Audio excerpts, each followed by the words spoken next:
আসসালামু আলাইকুম। আজ আমরা তৈরি করব আলুর দম, কুষ্টিয়ার ঐতিহ্যবাহী আলুর দম।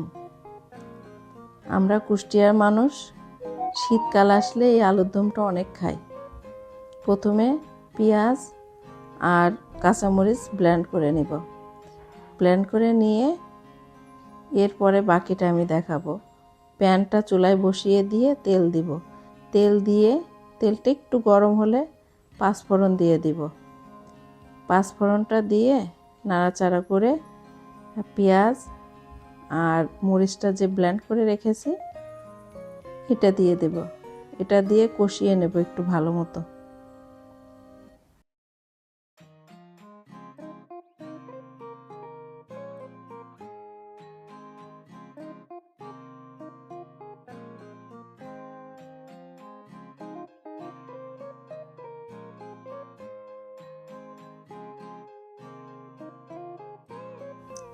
এখন আমি পেঁয়াজ আর কাঁচামরিচটা দিয়ে দিলাম। এটা কাঁচা গন্ধ না যাওয়া পর্যন্ত একটু ভেজে নিব। ভেজে নিয়ে পরিমাণ অনুযায়ী লবণটা দিয়ে দেব। তারপরে হলুদ আর একটু মরিচের গুঁড়া দেব কালারের জন্য, আর একটু ধনের গুঁড়া দিব। দিয়ে ভালো মতো কষিয়ে নিয়ে পানি দিয়ে একটু কষাবো। কষিয়ে নিয়ে কয়েকটা আলু ভেঙে দিব, যত ঘন হয় জিনিসটা, আলুর দমটা একটু ঘন হয়, এই জন্য কয়েকটা আলু ভেঙে দিব। আমি আলুটা আগে সিদ্ধ করে ছুলে রেখেছি।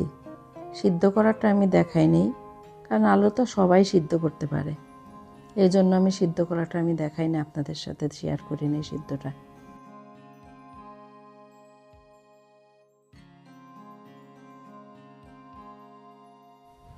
আমি এখন মরিচ আর স্বাদ অনুযায়ী লবণটা দিয়ে দিলাম। মরিচটা আমি আগে দিইনি, একটু পরেই দিলাম। আমি আলুটা সিদ্ধ করা দেখাই নেই, জানি সবাই আলু সিদ্ধ করতে পারে।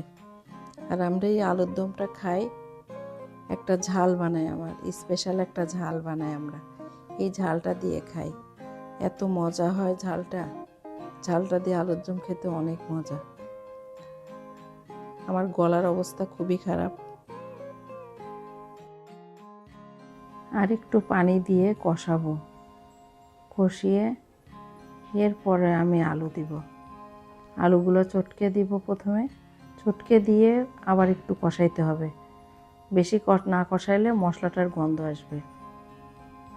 যেহেতু আলুর দমটা খুব বেশি সময় লাগে না, মশলাটা কষাতে সময় লাগে, এই জন্য মশলাটা একটু বেশি সময় কষাই। এখন আলুগুলো চটকে দিব, দিয়ে আর একটু নাড়াচাড়া করে তারপরে সিদ্ধ আলুগুলো পুরোটাই ঢেলে দিব, দিয়ে ঢেকে দিব নাড়াচাড়া করে।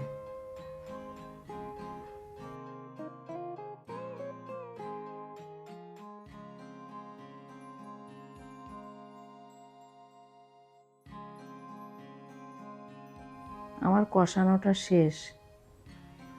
এখন আমি আলুগুলো দিয়ে দিব। আলুগুলো ঢেলে দিয়ে একটু ভালো মতো এপিট ওপিট করে নাড়াচাড়া করে ঢেকে দিব। ঢেকে দিয়ে কিছুক্ষণ কষিয়ে নিয়ে আর একটু সামান্য পানি দিয়ে আর একটু কষাবো। কষানো হলেই শেষ, অনেকক্ষণ লাগে না। জানি যারা আলু পছন্দ করেন তারা আলুর দমটা বানাইলে অবশ্যই মজা করে খেতে পারবেন। আপনারা ট্রাই করে দেখেন, অনেক মজা লাগবে।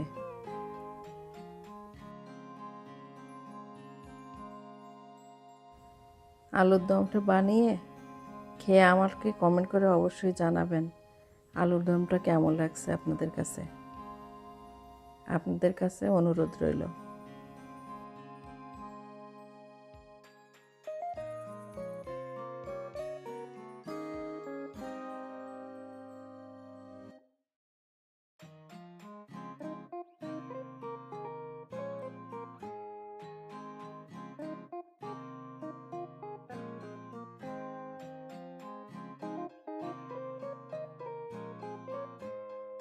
আর আপনারা এটা বানিয়ে খেয়ে আমাকে কমেন্ট করবেন যে দমটা কেমন লাগে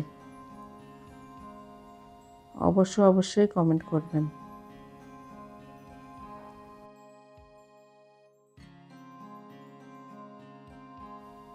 আমার রান্নাটা মোটামুটি শেষের দিকে। আমি কিছুক্ষণের মধ্যে নামিয়ে নেব। নামিয়ে আমি আপনাদের পরিবেশন করে দেখাবো।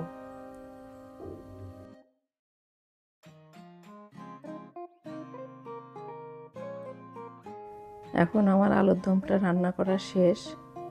এখন পরিবেশন করে আপনাদের দেখাবো। আপনারা এইভাবে বাসায় রান্না করে খেয়ে দেখবেন, ভালো লাগবে। মোটামুটি যারা আলু পছন্দ করেন তাদের কাছে অবশ্যই ভালো লাগবে।